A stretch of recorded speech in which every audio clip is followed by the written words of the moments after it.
Good afternoon. In the second half of this year, Bermuda has seen world-class representation in the field of sport, both on and off the island. From near misses on the cricket pitch to podium finishes in the Pan Am Games, and just this last week, a young golfer's dream of playing in the PGA coming true. Competing on the world stage in sports is in our DNA. And I think that we should all recognize the dedication, hard work, and support that it takes to compete with some of the world's best. Achieving elite status as an athlete is a destination that starts at the grassroots and community level.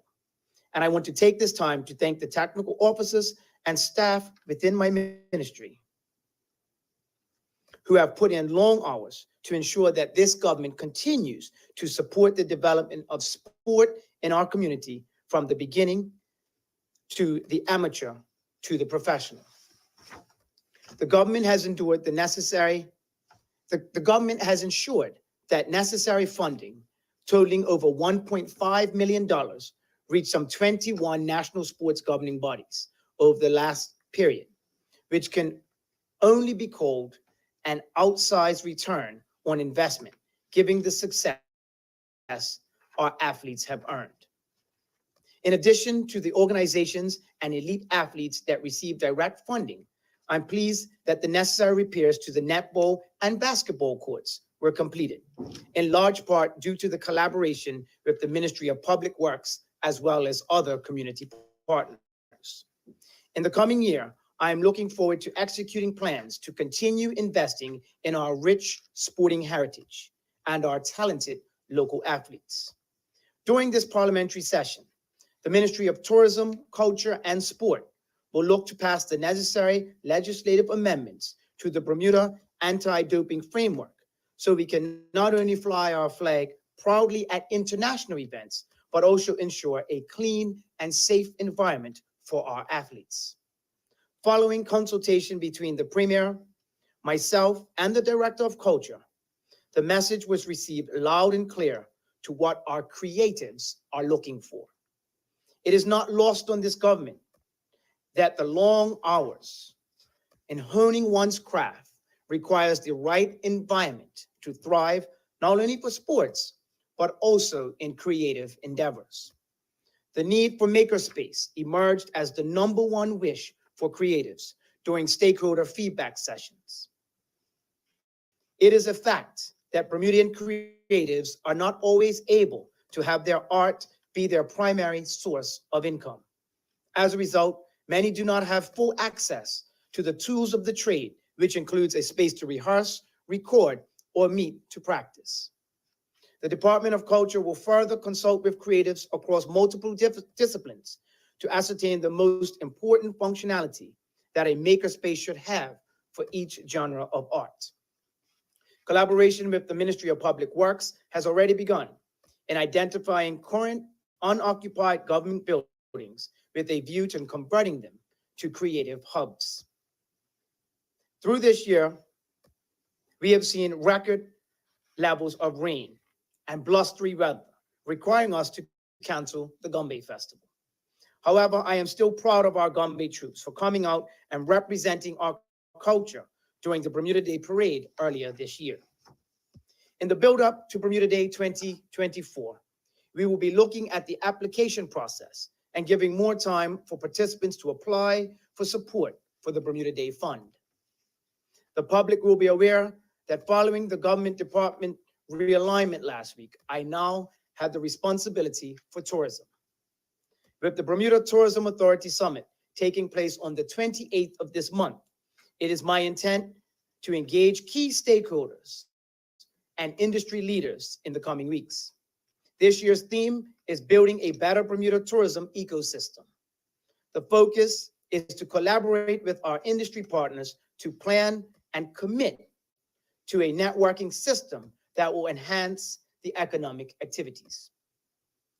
This past weekend, under the leadership of the Bermuda Tourism Authority and in conjunction with local and international partners, the delivery of the Butterfield Bermuda Championship was a huge success. The dedication and hard work from the BTA are appreciated and recognized by the ministry. The recently released 2022 KPMG Impact Study showed that the PGA Butterfield Bermuda Championship is delivering great return on investment to our tourism industry.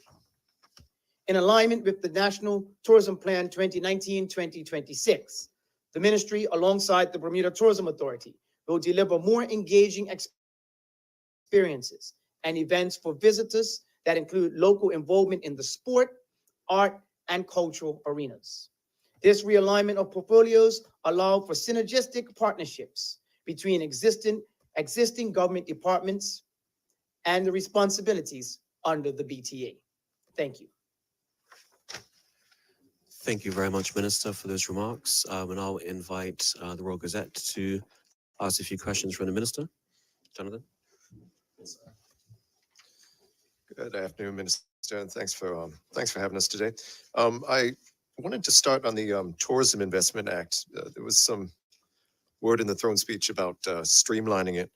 I guess my first question was, were we not seeing much sort of uptake under the previous legislation? Well, I would not say that. I would just say in anything that you do, there's always opportunity to look back and say, how can we do things maybe a little better, maybe a little more efficient? And that's somewhere in the Investment Act, the Tourism Investment Act, that we will look at to make it more user-friendly, so that properties and restaurants and everyone else could get the services that they desire maybe a little faster. Can you tell us anything about how it will be streamlined? Well, you know, I've been in the seat for about 3 days now. So in the coming weeks, you will hear more about how we intend to do that. Any particular products that you might personally want to see? Well, I think I should hold that until we speak again. Got you. On the maker spaces, obviously you've just said that's a work in progress, but I was wondering if there were any specific spaces or buildings that were potentially in mind. Yes, we do. We are looking at quite a bit. You may or may not know that the Public Works Department of Estates is actually very close to where my office is located. So we have gone through a list of buildings, and you know, there's many different factors that go into that. How much it's going to cost to get a building back up to user-friendly levels, location of the building, and more importantly, what the creatives are actually looking for. That's the first and foremost piece that we need to look at as the building that is chosen and fixed up, for lack of a better word, is actually what the creatives need and what's going to help them. Are there any particular buildings that you could tell us might be in mind? I think it will be premature at this time to start naming off properties, but I can tell you that that process, as I said in the speech, has started. We are looking at places, and at the right time, after proper consultation with the creatives, we will let the public know. Obviously appreciating, as you said, that your tourism is a recent arrival in your portfolio. We had a word from the BTA and from the opposition that visitor arrivals were still below pre-pandemic levels because there was a shortage of hotel beds. I wanted to hear if you think that's accurate, if it is, what the government might be doing about it, or if it's more a reflection on demand. Well, I mean, there's no secret that the hotel beds from where we are pre-pandemic are down. You will know that there are some exciting properties and exciting news coming from properties across the island. Some properties that are redeveloping, some properties that are actually starting new construction. So, you know, the horizon looks great for tourism in Bermuda, and we fully expect that the beds will increase in short order. Early days, but have you been in any contact with GenCom or West End, and have they given any indication of when we might see ground broken? It's only been 3 days, It's been and 3 days. I can tell you that on the agenda are meetings with all of the entities of which you speak, as well as a meeting with the chair of the BTA this week. And, you know, as I talked about the summit, which is happening in 2 weeks, if you talk to me in December, we'll have a lot more solid answers for some of the questions of which you asked. Got it, sir. Thank you. Thank you very much to the Royal Gazette. I'd like to invite Bermuda Broadcasting to ask a few questions of the Minister. Thank you. Good afternoon, Minister.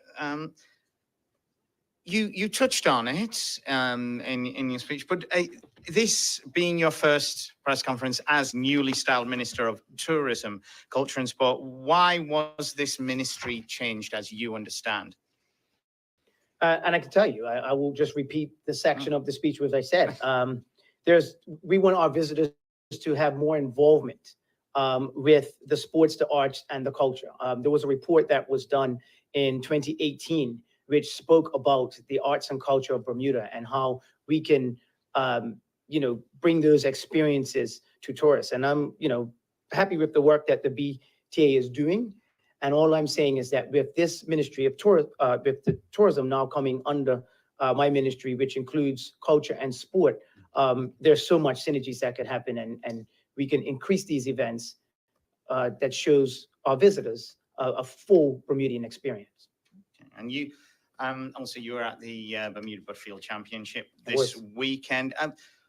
What does an event like this do for national pride and to inspire young Bermudians who may be seeking a career in hospitality or to consider a career? Well, you would have seen that. And I think in talking to your network while I was up there, I made a point to point out that everything that kind of went into putting on this championship touches with a number of different pieces of Bermuda culture.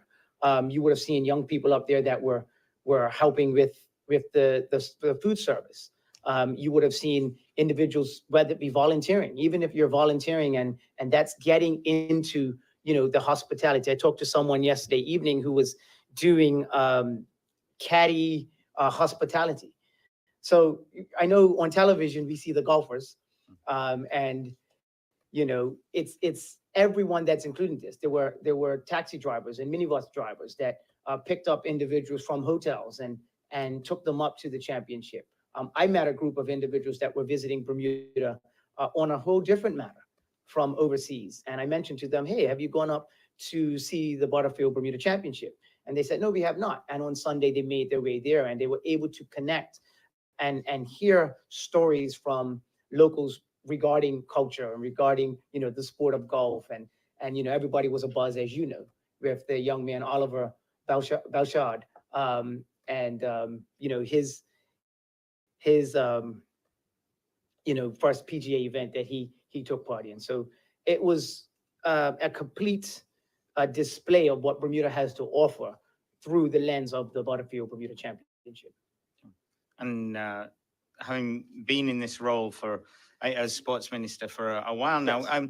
What other major sporting events do you have your eye on? Give us some hints on what else you'd like to see brought to Bermuda, even in small ways. Yeah, like I said to the reporter earlier, I think that it will be a little inappropriate right now to give away exactly what is in the cards. I think it will be a little early since I have not actually sat down and had a conversation with the chairman of the Bermuda Tourism Authority yet. So once we've had those conversations and the plans are laid out, I'll make sure that you're the first to know. Now, touching on your the new addition to your ministry, the throne speech was fairly sparse of intention when it came to tourism. Is this a tacit acknowledgement that tourism is in a holding pattern until the Fairmont Southampton opens? No, I wouldn't say that. You would know that the throne speech is to initiate what the government plans to do going forward as far as new legislation. And I would say to you that if you look back on last year's throne speech and the works that are continuing on in the realm of tourism, you will see that we are currently doing a lot in this area. And just because you did not see, multiple pages of it in this year's throne speech, I would not say that tourism is in a holding pattern. I would not say that at all. And touching on tourism, touching on BTA reports and the economy, according to the budget estimates, the Tourism Authority grant has been gradually reduced by about 15% between 2019 and now, from 22 million to 19 million estimated for the current year. Looking at the BTA's figures, by year end 2022, estimated air leisure visitor spending was more than 34% down on pre-pandemic 2019. Year to date this year compared to 2019, estimated air visitor spending, both leisure, is more than 20% below 2019. And I don't know if any of those figures account for inflation. Should the BTA be downsized further to reduce the taxpayer burden until the Fairmont Southampton is opened? Well, I wouldn't be think it's fair to sit here and say that anybody should be downsized. What we may look at is how we can let any organization, and it's not just the Bermuda Tourism Authority, it could be the Department of Sport, it could be the Department of Culture, but we're going to look at how we can make everything that comes under this ministry work more effectively. So I'm not going to get drawn into downsizing and looking at the budget, which, as you know, comes around in February. Okay. I want to ask this question, but you may not be able to touch on it yet, but you may be able to give us these figures. And notably, estimated cruise ship visitor spending is already about $1.5 million higher than the total for 2019, and I'm talking for Q3 this year, not accounting for inflation, of course. But do you know if that is direct spending in restaurants and shops on island, or is quite a portion of that taxation? Well, we'll have to look into that in more detail. Can get that figure. Thank you. There have been several tourism ministers over the years. What are you going to do that will set you apart? Well, as I said in my speech, I will not and I cannot speak to because I don't even know how many there have been previous to me. But I think, as I said earlier, with this ministry now being the Ministry of Tourism, Culture, and Sport, I think it's very clear as to what our initial outlay is going to be and the type of experiences that we are now looking for our visitors coming to the island to get more into. One quick question for clarification on the maker spaces. Is the long-term intention for those to be rental spaces split out in a building that a person can take for an hour, a day, several weeks for an exhibition? Is that the plan? I can tell you that the Director of Culture is very excited about this piece with Makerspace, and she has already started planning out and mapping out what this may look like. Obviously, what we do and how we do it is going to be, developed around the initial space that we find. And if it means that it works out well, or this particular space is to do with, arts, and then another one is to do with a different type of artist, we'll look to maybe even develop multiple maker spaces. So we're still in the development and planning stage of that, but this is something that will take place in this legislative year. Thank you, Minister. Thank you. All right, and with that concludes today's press conference with Senator Owen Darrell. Thanks very much. Have a good day.